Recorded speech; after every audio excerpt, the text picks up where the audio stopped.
Cuando llegamos a la Santa Cena, podemos correr un riesgo y es olvidar la realidad trinitaria de nuestra salvación. Claro, como en la Santa Cena nuestro enfoque está en la persona y obra de Jesucristo, podemos fácilmente olvidar que tanto el Padre como el Espíritu también tienen que ver con nuestra salvación. Y nunca entonces debemos olvidar que aunque lo más visible y más patente para nosotros es lo que Cristo hizo en la cruz a nuestro favor, en realidad allá estaba el Dios Trino comprometido con nuestra salvación. Es decir, nuestra adoración a Dios por la salvación no debe ser una adoración dirigida únicamente al Hijo, sino que tiene que ser una adoración dirigida al Padre, al Hijo y al Espíritu Santo, al Dios en Trinidad. Donde obra una persona de la Trinidad, las otras obran. Todas las obras de Dios son obras trinitarias. No hay una obra que haga una persona de la Trinidad independientemente de las otras personas. Quiero entonces que en esta mañana meditemos brevemente de la gran bendición y de lo maravilloso que es para nosotros gozar de una salvación trinitaria. Y para eso vamos a abrir la Biblia en 2 capítulo 13, el versículo 14. Vean cómo el apóstol cierra esta epístola con la bendición trinitaria, como se le llama.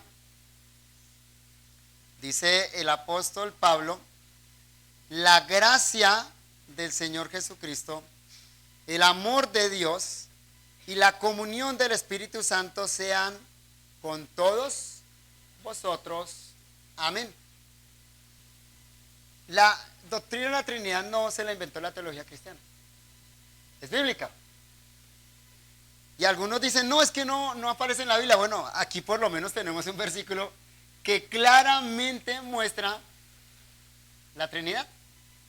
Claramente nos muestra a las tres personas de la Trinidad, diríamos nosotros con nombre y apellido: el Señor Jesucristo, Dios, evidente referencia al Padre, y el Espíritu Santo, pero nos los muestra en una unidad total.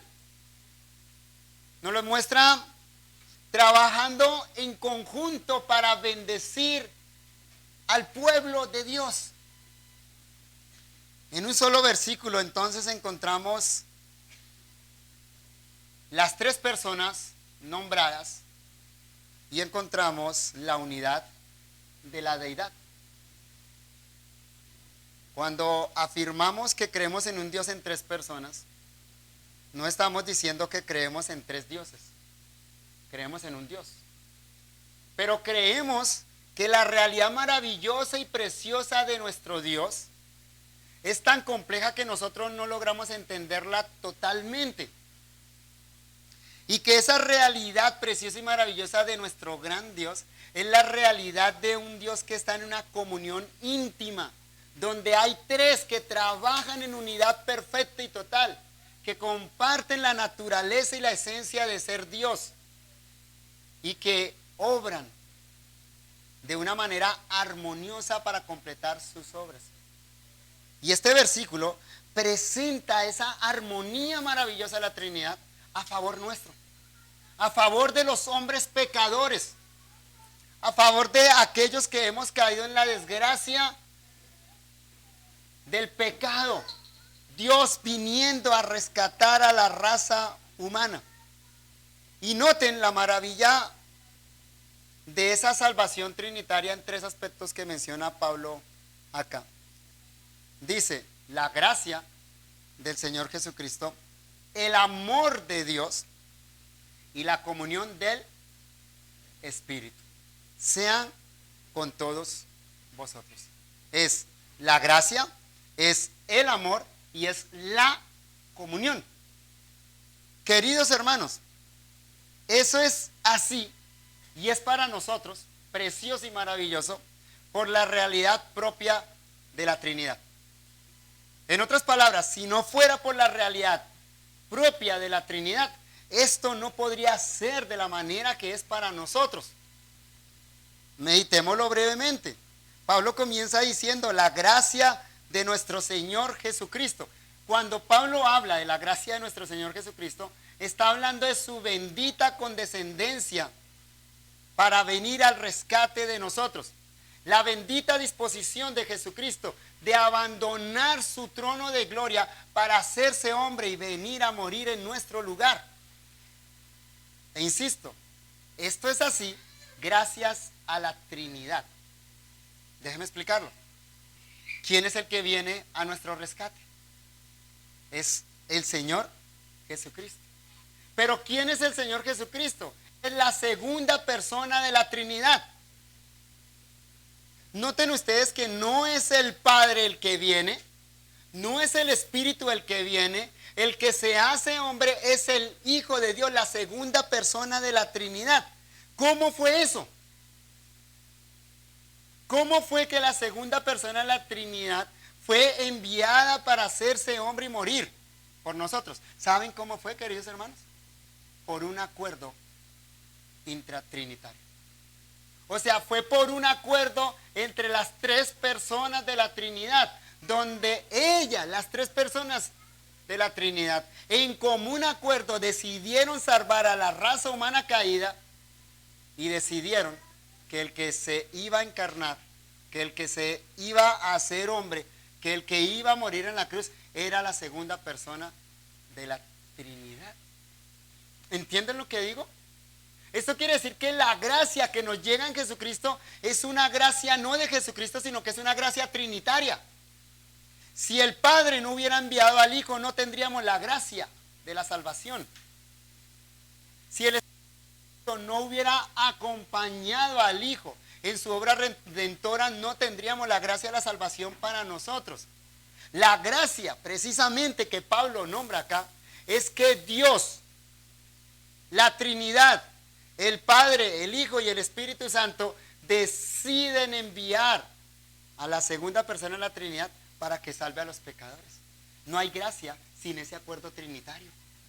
Estaríamos aún en nuestros pecados si no existiera esa armonía perfecta entre las personas de la Trinidad. Si el Padre no le hubiera dicho al Hijo, ve y rescata a mis elegidos.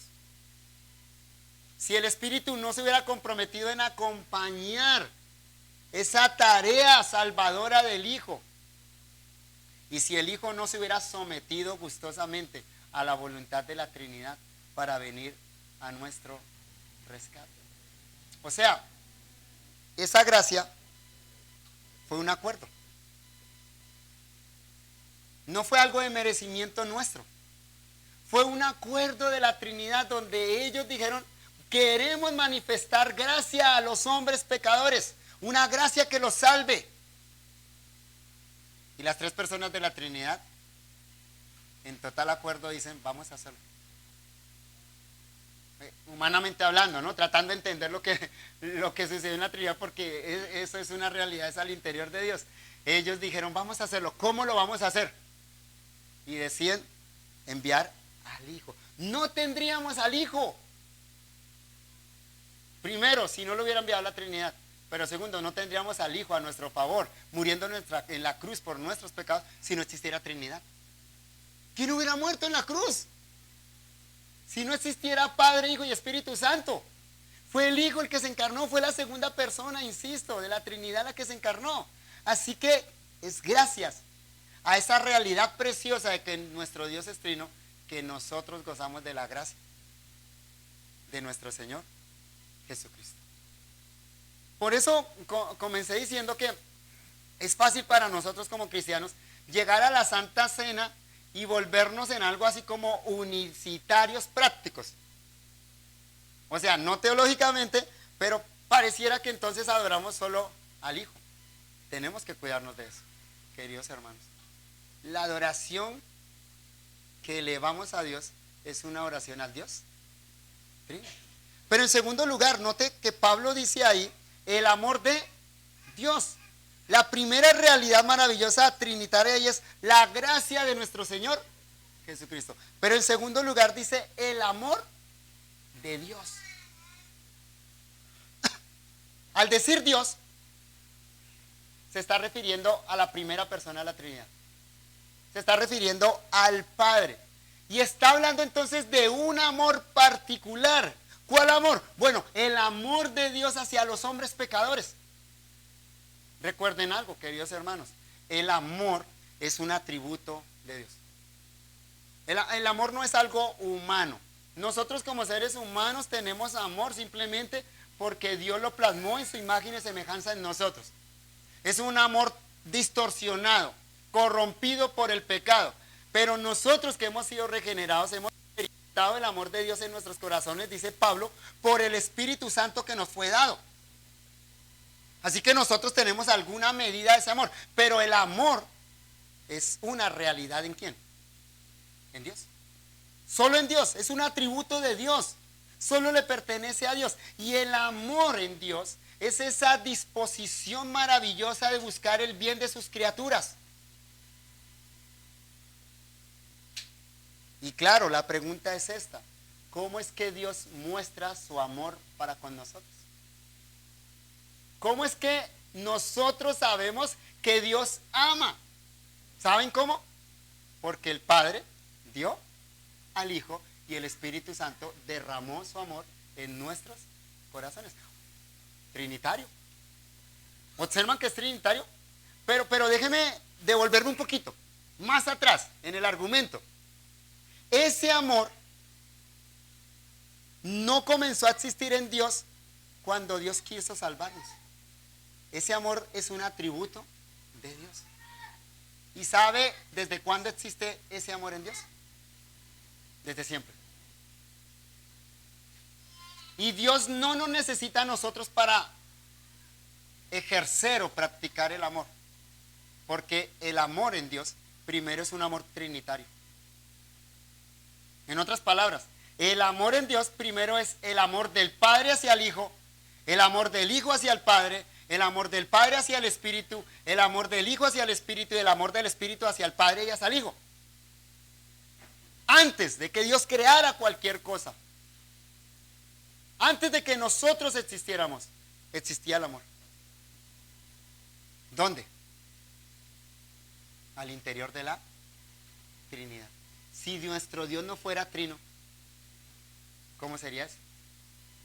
Algunos dicen que cuando uno habla de que se ama a sí mismo, estamos hablando de algo así como un megalómano, como alguien que está centrado en sí mismo únicamente y que nuestro Dios es algo así como alguien egoísta, supremamente egoísta.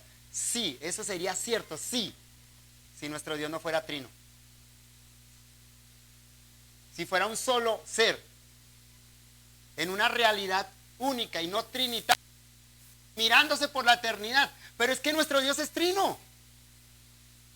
Entonces quiere decir que no es un ser individual allá contemplándose a sí mismo como Narciso, mirándose al espejo y amándose a sí mismo. No, es el Padre eternamente amando al Hijo, el Padre eternamente amando al Espíritu, el Hijo eternamente amando al Padre, eternamente amando al Espíritu y el Espíritu eternamente amando al Padre y eternamente amando al Hijo. ¿Nota? Es una entrega. Es una entrega mutua entre las tres personas de la Trinidad. Y ahí entonces nosotros podemos entender el amor al interior de Dios. Si no fuera trinitario no podríamos entenderlo y sería más bien un amor egoísta. El Padre ama al Hijo y todas las cosas se las dio al Hijo. El Padre ama al Hijo y le entrega una hueste de elegidos para que Él los rescate y los redima. El Hijo ama al Padre y le dice al Padre: he venido a hacer tu voluntad.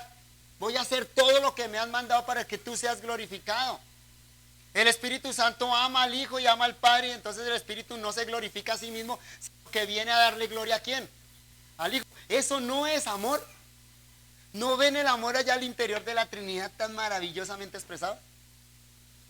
Lo increíble, mis queridos hermanos, es que Pablo, aquí en esta bendición trinitaria, nos dice que ese amor es para nosotros. Nos dice que nosotros participamos de ese amor trinitario. Qué precioso saber que el amor del que nosotros disfrutamos no es solo el amor del Hijo. Es el amor del Padre, el amor del Hijo y el amor del Espíritu Santo. Triplemente amados por un Dios trino en perfecta armonía. Pero el apóstol inmediatamente añade, y la comunión del Espíritu. Tenemos la gracia del Señor Jesucristo, tenemos el amor de Dios y tenemos la comunión del Espíritu Santo, la Trinidad, en pleno ahí en ese versículo. Y vea lo que Pablo enfatiza particularmente del Espíritu, la comunión. Al hablar de la comunión del Espíritu Santo, evidentemente Pablo se está refiriendo al hecho de que es gracias a que el Espíritu habita en nosotros, en nuestro corazón, que nosotros entonces estamos unidos a Dios, estamos unidos a Cristo. Es el Espíritu el que nos provee la comunión con Dios. Dios envió a ese Espíritu Santo a nosotros, a nuestro corazón, a habitar dentro nuestro, para que entonces nosotros podamos tener comunión con el Dios Trino. Fue el Espíritu Santo el que nos unió al cuerpo de Cristo.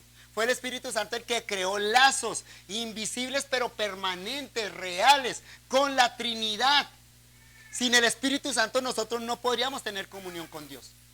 No podríamos estar unidos con Dios. El Espíritu Santo es Dios en nosotros y el Espíritu Santo es el Dios que nos lleva a tener comunión con las otras personas de la Trinidad. ¿Entienden eso, hermanos? El Espíritu Santo no nos invita a una comunión con el Espíritu. El Espíritu Santo nos invita a una comunión con la Trinidad.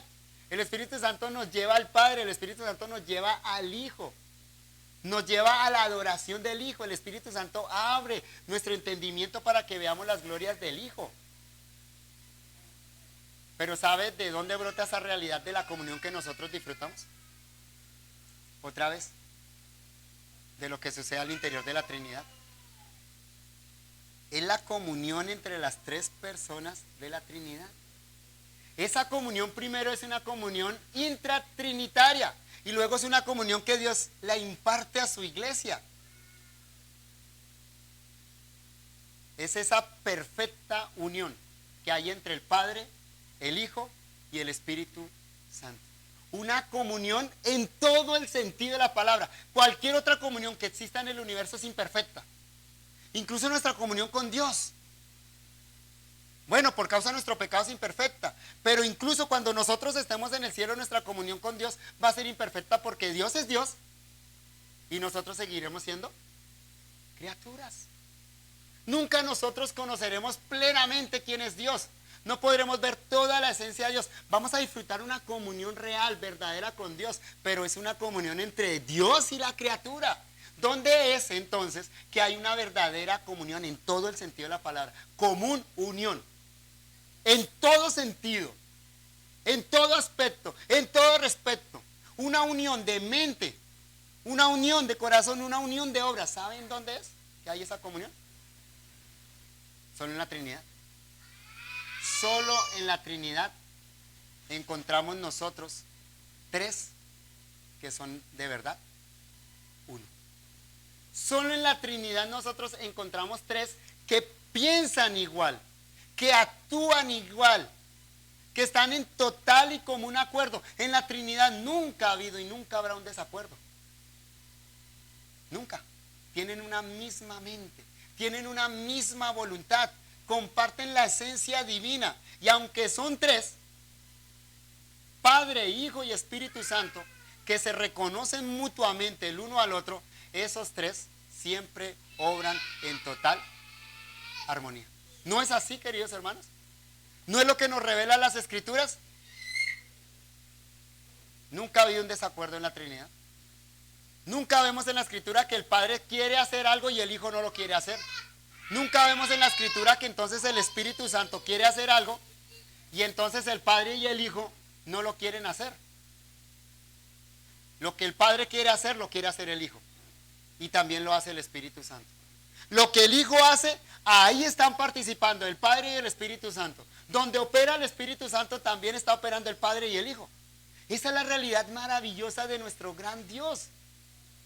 Si queremos entonces ver un modelo de comunión, ¿ese modelo dónde está?